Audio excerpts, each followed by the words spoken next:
Aloha, welcome back. So it looks like spring has finally come, and I'm in my short sleeve tiki shirts. And this is one of my favorite shirts, by the way, but I haven't been able to find a lot of history on it. And the reason why I'm looking is because some of them are starting to get faded and I want to replace them. I have been on eBay, I have been on Etsy. The problem is that these measurements are never clearly defined. As a matter of fact, I see no markings on this shirt. In the old days, I would have been a small. These days, I'm a medium. I could even wear a large sometimes. That looks like a medium. They're going to vary. People generally were smaller back then because we didn't need as much and we didn't have all this processed food. Now, there is a Jack Rose Dining Saloon in Washington, D.C. This place is really amazing. They have countless numbers of bottles. I think it's in the thousands of all the different whiskeys and bourbons and ryes and scotch. It literally looks like a library, and if you order one of the rarer ones, some guy's got to get up on a ladder to go up on a shelf to get that bottle. They were at one time the largest whiskey collection in North America, if not the world. Now, the pandemic brought a lot of changes, and at one time they were even selling off these bottles of whiskey just to pay their rent because they had no business. And if you look at the menu, you'll see that they range in price from under $100 an ounce up to well over $600-700 an ounce. Now, an ounce, just so you know, is just this top part right here. And if you think about it, that's 2 baby sips. So take a little bit of sip, that's going to wash out whatever's in your mouth, and then you take another sip to actually taste it. So first sip, little baby sip, it's half gone. Smaller baby sip. Yeah, it's basically 3 or 4 sips max. I would love to taste a piece of history, but for something that's $600 an ounce that's barely going to get my tongue wet, I'm not going to be able to taste it that well. And honestly, for something that's $1,000, I don't have that kind of money. And even if I did have that kind of money, I probably wouldn't waste it on 2 ounces of anything. Unless maybe it was like from the Titanic and they raise it up out of the cellar or the bottom of the sea floor from the liquor cellar or whatever you would call it. That might be a little bit more interesting if I had that kind of money, but I don't. But if you are one of those people that want to go ahead and try some of these rarer things, and they have modern stuff that's, $300 a bottle, and you could get it fairly cheap for under $50 an ounce, and you just want to try it, you don't want to commit to a whole bottle, just make sure you drink some water first to clear your palate so you're actually tasting the whiskey and not the french fries or the dinner or the beer you had just before that.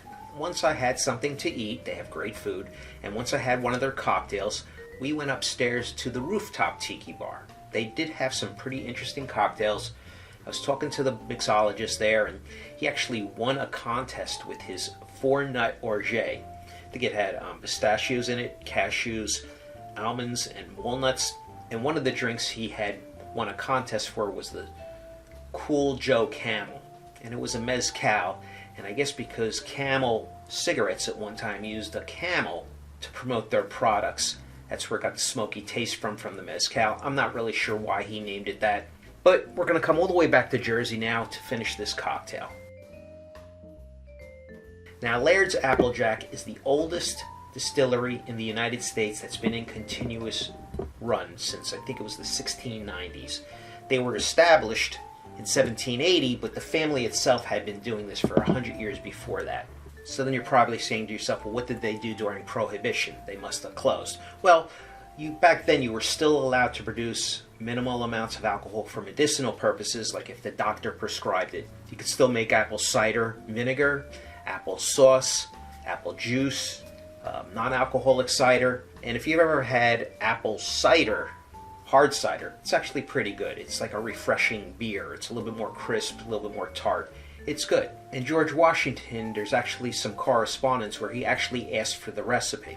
So it's legit. They call this Jersey Lightning, and anything made from a fruit is technically a brandy. So if you can't find Laird's Applejack, you can definitely find it in Jersey, but if you're looking for something else, just look for Apple Brandy. Now you probably noticed this bottle is mostly gone. I don't drink a lot of it, believe it or not. I use it in the summer to marinate hot dogs. I use some of that, some apple cider vinegar, and some brown sugar, and you're really going to elevate the taste of your hot dogs. From all the recipes I saw, most of them said lemon juice, some said lime juice, some said a combination of lemon and lime juice. I'm going to use a lemon only because I had one cut and open, and we're going to start with 3/4 of an ounce of that. Shaker full of ice. Then half an ounce of grenadine. It's just basically pomegranate juice and sugar. All these recipes are on the website. Half ounce of this. And finally, an ounce and a half of Applejack. That's one.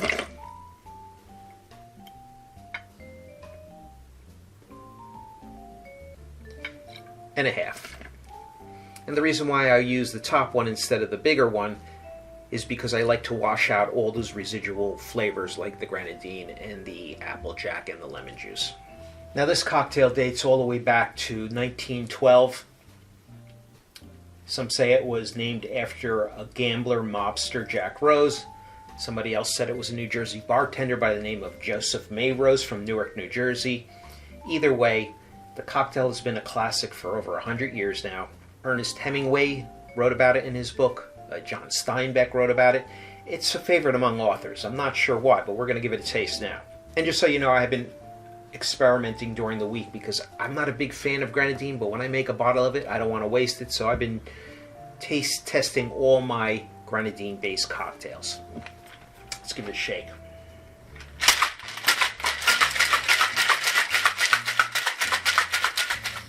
It's cold enough.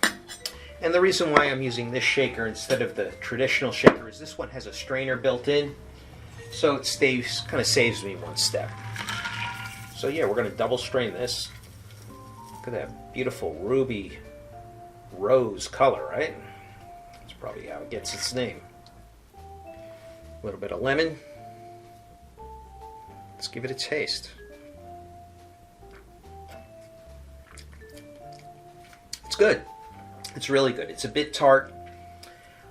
Straight away from the lime, only because it's going to give me more of a tropical flavor. And there's nothing wrong with that. I know this is a show about tiki, but I also love all cocktails, especially Prohibition ones. And I think this is a lot closer to what they were probably serving back 100 years ago.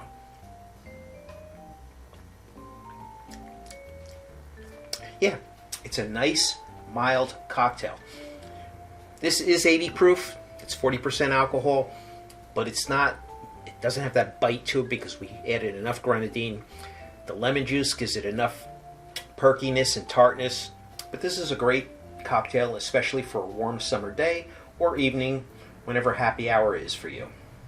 Now don't forget, we do have music playlists on Mixcloud, so if you decide to make one of these cocktails, if you want to listen to some great vintage music, go to mixcloud.com/Tiki Triangle. And that will bring you into the Lou Kenny Lounge, where you can have a drink and just chill out and mellow out for an hour or so. And if you don't drink, have coffee, have tea, have club soda, which is what I love when I'm not drinking, or even when I am drinking. I have a club soda in between each drink. Till next time, mahalo and cheers.